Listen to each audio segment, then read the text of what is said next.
Hey, I'm Bill Gross, and welcome back to my series, Real Estate Ripoffs Holding Big Business Accountable.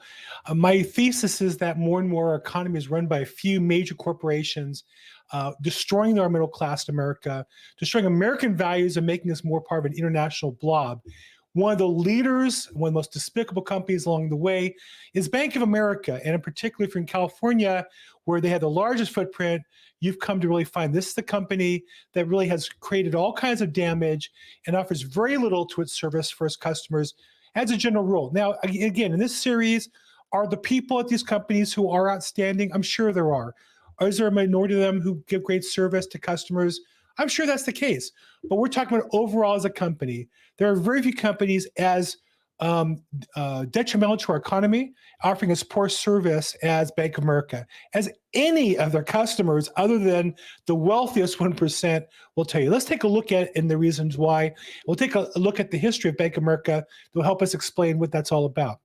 So the history of Bank of America, they started as the Bank of Italy. It sounds like a good story. They came to America, San Francisco. They used to have their headquarters there. No, not really. That's the fake story. The reality is that company went bankrupt and was bought by North Carolina National Bank, NCNB, which was a great bank out of North Carolina. But when B of A basically went bankrupt during the Russian debt crisis bubble, which is the first time that I'm aware of that Bank of America lost itself, they got bought by a company that was basically a middle market, hardworking, supported small business, NCNB, North Carolina National Bank.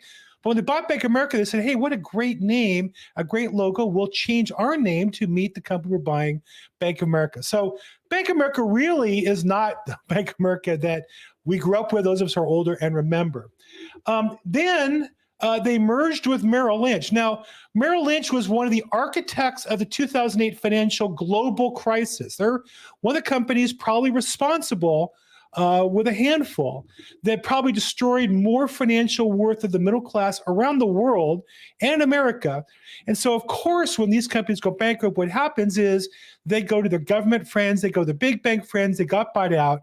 And so Merrill Lynch was bought by Bank of America for pennies on the dollar with guarantees from the U.S. federal government taxpayers. So basically, think of U.S. taxpayers as the banker to the banks that are destroying our economy. You say, well, Bill, that's kind of harsh. Well, the CEO of Bank of America today, Brian Moynihan, who gets a lot of press and attention, I'm sure he's a nice guy, but he was never a banker. He was an attorney who came from a bank that B of A bought, Fleet Bank. And then when it came time to use the government taxpayer money to make billions by buying Merrill Lynch, he was installed as the CEO of the Merrill Lynch entity that got merged together and eventually became the CEO of Bank of America because as an attorney and a banker who destroyed wealth along the way, he was perfect to run a company like Bank of America. So that's who he is. He gets paid tens of millions of dollars, huge bonuses, lives the life of a king, and really along the way has a history of working with entities that has destroyed value in our country. So now you might say, oh, Bill, what does Bank of America do? Aren't they helping us? Aren't they as a company doing good things? Well, not really. Not really. So, for example, you might say, well, Bill, they lend mortgages for people to buy houses. Well, not so much. They're in the top 10. Rocket Mortgage does 2.5 times what they do. United Wholesale Mortgage Company, may not have heard of, does 2.5 times what they do. Wells Fargo and Chase all do more than Bank of America. So they're amongst the larger mortgage lenders, but you would think as the largest bank, they'd be most interested in helping American taxpayers, their guarantors. You think that they would be willing to help us buy houses? No. So one of the reasons why we talk about housing affordability is the companies that were designed and paid by taxpayers to help Americans buy houses, U.S. banks, really are not even number one or two place in terms of providing service for Americans to get financing. We see rates are too high. Well, one reason why is because the banks aren't getting enough margin. They're not making enough money off of us.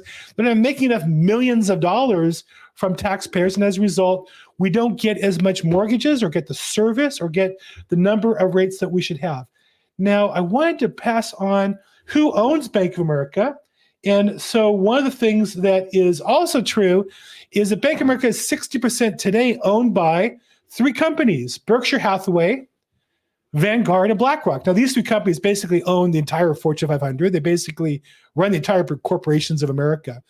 So when you think of Bank of America, they're not helping middle America. Why? Because their owners are the 1% of the 1% of the 1% who make money internationally, not nationally.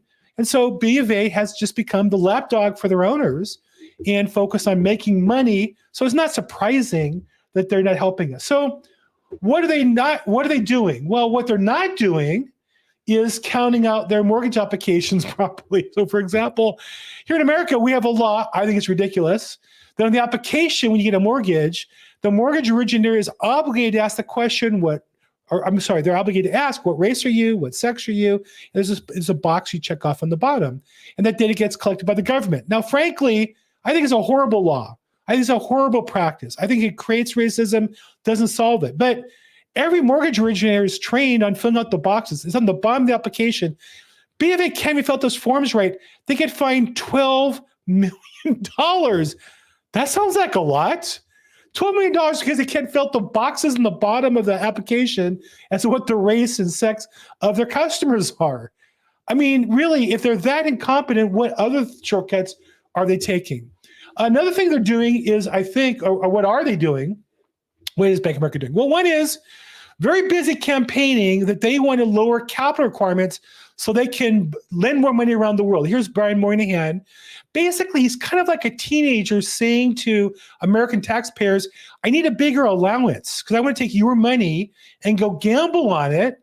And if I lose, of course, you'll bail me out. And if I win, my salary goes from 10 million to 100 million or whatever it is, or I get a bigger private jet, or I get more Super Bowl tickets. But if I lose, I'll ask you to help me bail me out. So here's Bank of America, and I love the article. It says that they need to be careful when implementing new capital requirements to avoid reducing the ability of banks to compete globally. Really what they're saying is, if banks in other countries have irresponsible standards, he wants to be able to compete with them because after all, it's not his money. He's not gambling his money. He has stock because he can sell it all without affecting the stock price. He wants you as a taxpayer to give him more money to spend globally so he can compete against irresponsible countries that are in debt and going bankrupt because he wants to be able to compete with a business. I don't know, it doesn't sound too good. What are they doing? Well, all these banks definitely play suck up to the politicians. One way is by financing low-income housing. So BofA does deliver $7.1 billion in financing to build 11,000 housing units. Now, these loans are almost always guaranteed by governments. They would never make the loan if not for some sort of subsidy by the government, the local government, the state government, because they're not going to lend their money recklessly. They're going to do it, and believe me, at every one of these loans, they're going to have pictures with the B of A rep and the local congressperson and assembly person, because these are all political payoffs. They're all done in areas that give them, they're basically bribing the politicians. They're supposed to be holding them accountable. Well, they're not held accountable. And as a result, this is part of the program, is delivering these low-income housing units. It makes it sound like they're doing a lot when they're really not doing anything. Another example of that, oops, I lost my spot here. Where was that one? No, that's not it. Well, another one, I don't know where, I'm out of order here. Okay, so another one I had was B of A launched a new program where they're going to do loans for people who are unqualified. Here it is. Let me put this up. This one's a great one. B of A offers zero down payment mortgages in certain Black and Hispanic communities. Now, again, I'm not racist. I don't think we should have racism, but even if you want to help Black communities and Hispanic communities, why would you think selling them a house they can't qualify for as a loan unless you change the rules? Why would you think that's a good idea? Meaning, if people can't afford to save money while they're renting, why would you think they could live a life and make a mortgage payment once they own the house? Because typically, the housing payments for more, you've got property taxes, you have insurance, the maintenance now is on your shoulders. How is that a good idea? How many of these loans are they doing? How many people are happy with those loans?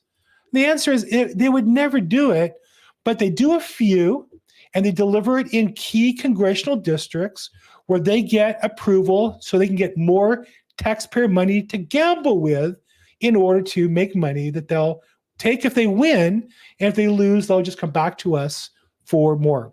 Another thing they do is they use their regulated business, banking, to build their investment portfolio. And this was originally against the law.